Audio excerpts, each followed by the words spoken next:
मित्रों, मानवीय जीवन में एक बहुत बड़ा प्रश्न हर समय उमड़ता घुमड़ता रहता है कि आखिर मनुष्य जीवन में सुख और दुख के कारण क्या है।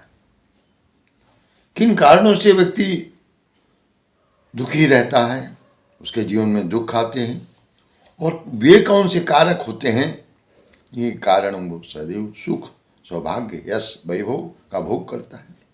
इस संदर्भ में युगऋषि पंडित श्री राम जी शर्माचार्य ने बहुत सुंदर वैज्ञानिक स्तर पर विवेचन किया है। आइए उस पर हम चर्चा करते हैं। वस्तुतः देखा जाए तो दुख तीन प्रकार के होते हैं: दैविक, दैहिक और भौतिक। दैविक दुख वे कहे जाते हैं जो मन को होते हैं, जैसे चिंता, आशंका, क्रोध, अपमान, शत्रुता, विक्षोभ, भय, शोक आदि। दैहिक दुख होते हैं जो शरीर को होते हैं, जैसे रोग, चोट, आघात, विष आदि के प्रभाव से होने वाले कष्ट। भौतिक दुख वे होते हैं जो अचानक अदृश्य प्रकार से आते हैं, जैसे भूकंप, दुर्भिक्ष, अतिवृष्टि, महामारी, युद्ध, और जिनका सामना सारे लोगों को, जन सामान्य को करना पड़ता है। इन्हीं तीन प्रकार के दुखों की वेदना से मनुष्यों को तड़पता हुआ देखा जाता है। ये तीनों दुख हमारे शारीरिक, मानसिक और सामाजिक कर्मों के फलस्वरूप ही पैदा होते हैं। मानसिक पापों के परिणाम से दैविक दुख होते हैं। शारीरिक पापों के फलस्वरूप दैहिक और सामाजिक पापों के कारण भौतिक दुख उत्पन्न होते हैं। दैविक दुख मानसिक कष्ट उत्पन्न होने का कारण वे मानसिक पाप हैं जो स्वेच्छापूर्वक तीव्र भावनाओं से प्रेरित होकर किए जाते हैं, जैसे ईर्ष्या, कृतज्ञता, छल, दंभ, घमंड, क्रूरता, स्वार्थपरता आदि। इन विचारों के कारण जो वातावरण मस्तिष्क में घुटता रहता है, उससे अंतः चेतना पर उसी प्रकार का प्रभाव पड़ता है। जिस प्रकार धुएं के कारण दीवार काली पड़ जाती है या तेल से भीगने पर कपड़ा गंदा हो जाता है, आत्मा स्वभावतः पवित्र है। वह अपने ऊपर इन पाप मूलक कुविचारों, प्रभावों को जमा हुआ नहीं रहने देना चाहती। वह इस फिक्र में रहती है कि किस प्रकार इस गंदगी को साफ करूं।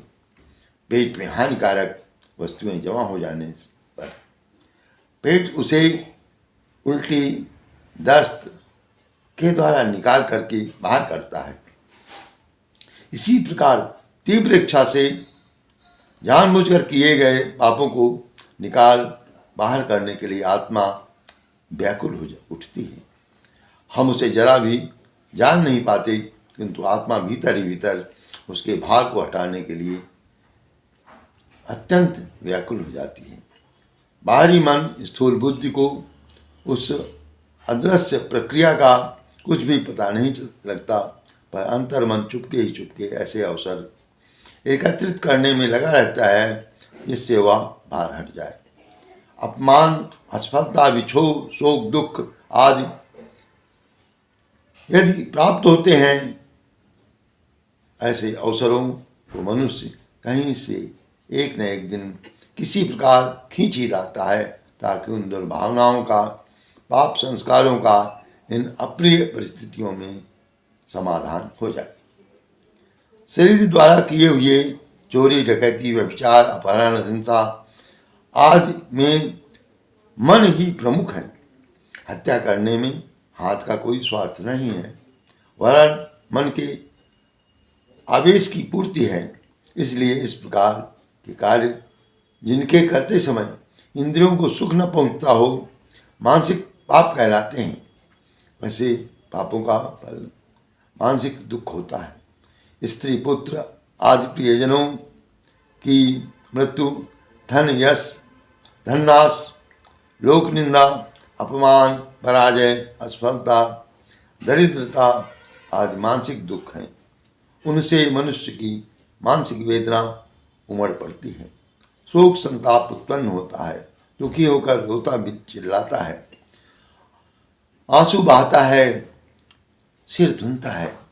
इससे वैराग्य के भाव उत्पन्न होते हैं और भविष्य में अधर्म न करने एवं धर्म में प्रवृत्त रहने की प्रवृत्ति बढ़ती है।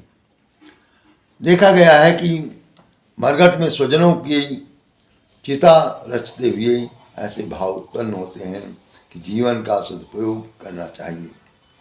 धन नाश होने पर मनुष्य भगवान को पुकारता है। पराजित और असफल व्यक्ति का घमंड चूर हो जाता है। नशा उतर जाने पर वह होश की बात करता है।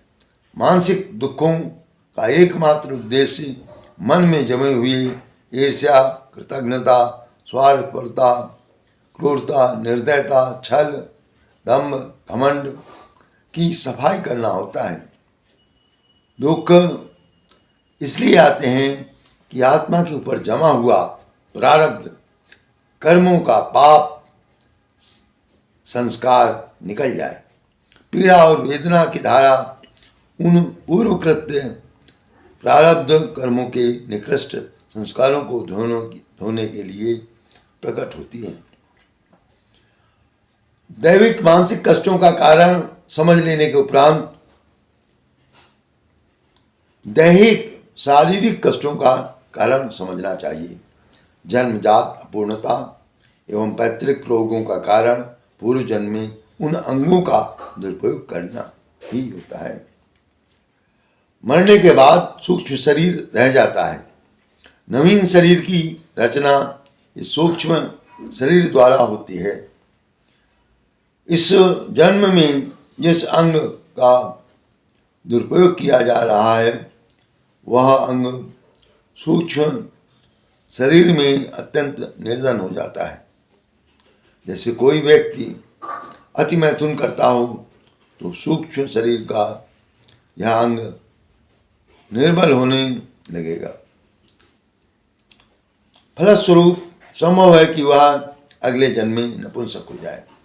यह नपुंसकता केवल कठोर दंड नहीं है परंतु सुधार का एक उत्तम तरीका भी है।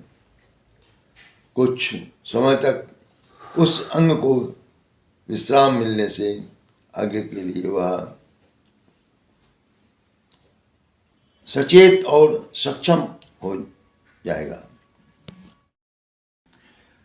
शरीर के अन्य अंगों के शारीरिक लाभ के लिए पापपूर्ण, अमर्यादित अपव्यय करने पर आगे के जन्म में वे अंग जन्म से ही निर्बल या नष्ट प्राय होते हैं। शरीर और मन के सम्मिलित पापों के शोधन के लिए जन्मजात रोग मिलते हैं या बालक अंग भंग उत्पन्न होते हैं। अंग भंग या निर्बल होने से उस अंग को अधिक काम नहीं करना पड़ता। इसलिए सूक्ष्म शरीर का यह अंग विश्राम पाकर अगले जन्म के लिए फिर तरोताजा हो जाता है। साथ ही मानसिक दुख मिलने से मन का पाप भार भी खुल जाता है। मानसिक पाप भी जिस प्रकार शारीरिक पाप के साथ घुला मिला होता है वह यदि राजदंड, समाजदंड या प्रायश्चित द्वारा इस जन्म से उसका समन नहीं हुआ किया गया तो अगले जन्म में उसका फल भोगना पड़ता है। परंतु यदि पाप केवल शारीरिक है या उसमें मानसिक पाप का मिश्रण अल्प मात्रा में है तो उसका शोधन शीघ्र ही शारीरिक प्रकृति द्वारा हो जाता है। जैसे नशा पिया, उन्माद आया, विष खाया, मृत्यु हुई, आहार विहार में गड़बड़ी हुई, बीमार पड़े। इस तरह शरीर अपने साधारण दोषों की सफाई जल्दी जल्दी कर लेता है और इस जन्म का भुगतान इस जन्म में ही करके वो हल्का हो जाता है। परंतु गंभीर शारीरिक दुर्गुण जिनमें मानसिक जुड़ाव भी होता है अगले जन्म में फल प्राप्त करने के लिए सूक्ष्म शरीर के साथ चले जाते हैं और तदनुरूप जीवन में रोग, शोक, कष्ट, कठिनाइयाँ आती हैं। अतः बहुत आवश्यक है कि जीवन को बड़ी सावधानी और विवेकपूर्ण ढंग से किया जाए। ये ईश्वर का दिया हुआ एक अनुदान है और उस अनुदान को ईश्वरी कृपा मान करके, ईश्वर को साक्षी मानते हुए ही हम जीवन व्यतीत करें तो हम तमाम सारे कष्टों से अनायास ही बन जाते हैं। और हमारे शास्त्र भी यही कहते हैं, काहू न को सुख दुख कर दाता, निज निज कर्म भोग सब भ्राता। अर्थात किसी को दोष देना व्यर्थ है। हम जीवन में जो भी परिस्थितियां पाते हैं वो कहीं ना कहीं हमारे ही कर्मों का परिणाम होती हैं। पीछे कर्म गलत हुए, दुख मिले, आज कर्म अगर हम सुधार लेते हैं तो हमारा आने वाला भविष्य उज्जवल हो सकता है, सुख शांति और आनंद में हो सकता है। आप सबका जीवन श्रेष्ठ बने, इस भावना के साथ बहुत बहुत धन्यवाद। कृपया इस संदर्भ में अपने विचार भी कमेंट के माध्यम से देने की कृपा करें और चैनल को सब्सक्राइब करें। बहुत बहुत धन्यवाद।